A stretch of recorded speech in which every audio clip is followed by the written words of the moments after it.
Hello friends, welcome to my new YouTube channel और आप सबका स्वागत है डियर मैम की क्लासेस में। आज हम बीए के सेमेस्टर फर्स्ट के हिंदी के सिलेबस के बारे में बात करेंगे। आपके बुक का नेम है हिंदी का व्यावहारिक व्याकरण। इसमें आप सब सिर्फ व्याकरण के बारे में पढ़ेंगे और ये आपका कोर्स कोड नेम है। और आपका जो एग्ज़ाम होगा उसके टोटल होंगे 50 मार्क्स। इसमें आपका जो एक्सटर्नल जो मार्क्स हैं वो है 35, यानी कि आपका जो रिटन एग्ज़ाम होगा वो 35 मार्क्स का है और जो आपके इंटरनल असेसमेंट जुड़ेंगे वो 15 मार्क्स में से जुड़ेंगे। आइए आपके यूनिट 1 के बारे में बात करते हैं। आपका जो यूनिट 1 है उसमें है विकारी शब्द। विकारी शब्द हैं जैसे संज्ञा, सर्वनाम, क्रिया और विशेषण। ये आपका मेनली 7 मार्क्स का क्वेश्चन बनेगा और इसमें जैसे आपका अलग से क्वेश्चन आ सकता है कि संज्ञा किसे कहते हैं या सर्वनाम किसे कहते हैं, विशेषण किसे कहते हैं। ये 7 मार्क्स के अलग अलग क्वेश्चन भी आ सकते हैं और मिला के विकारी शब्द पूछ सकते हैं कि भाई विकारी शब्द क्या होता है। ये आपका 7 मार्क्स का एक अकेला क्वेश्चन भी आ सकता है। फिर आता है आपका शब्द के विकार के कारण, लिंग, वचन, कारक और अविकारी शब्द भी आपका 7 मार्क्स का क्वेश्चन बनेगा। अविकारी शब्द जैसे क्रिया विशेषण अवयव, समुच्चय बोधक अवयव, संबंध बोधक अवयव और विषम आदि बोधक अवयव। फिर आते हैं हम आपके सेकंड यूनिट पे। सेकंड यूनिट में है शब्द संपदा। इसमें आप उपसर्ग, प्रत्यय, समास आपका 7 मार्क्स का क्वेश्चन बन सकता है और जो संधि है वो भी आपका 7 मार्क्स का क्वेश्चन बनेगा। इसमें 3 संधि होती है, स्वर संधि, व्यंजन संधि और विसर्ग संधि। इसमें व्यंजन संधि सबसे मेन मानी जाती है, लेकिन आपको तीनों करके जानी है। फिर आता है आपका अशुद्धियाँ और शोधन। इसमें आपको एक वाक्य दे रखा होगा अशुद्ध और आपको उसे शुद्ध करके लिखना होता है।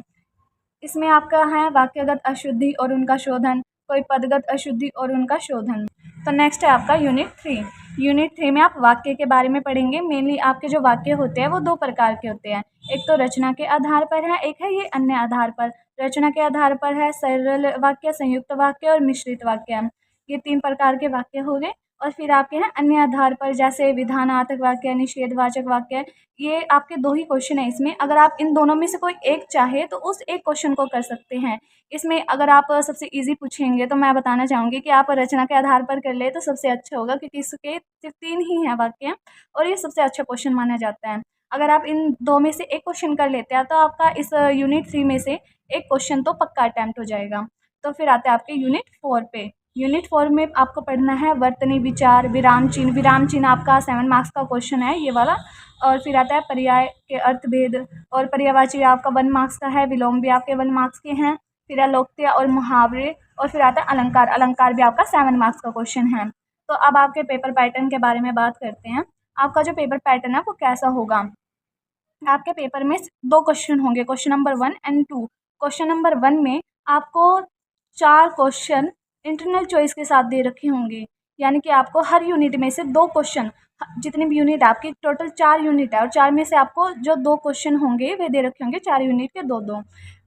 जैसे आपके यूनिट 1 है, यूनिट 1 में से पार्ट 1 होगा, पार्ट 2 होगा। ये दोनों क्वेश्चन जो यूनिट 1 में से होंगे और आपको इन दोनों में से कोई एक करना होगा जो आपको आता है, ठीक है। और आपका जो ये क्वेश्चन होंगे, ये लॉन्ग क्वेश्चन होंगे, वो भी आपके 7 मार्क्स के, ओके 7 मार्क्स के होंगे। और फिर आपका है सेकंड क्वेश्चन। आपका जो क्वेश्चन नंबर 2 होगा उसमें 7 क्वेश्चन होंगे, वो भी 1 मार्क्स के।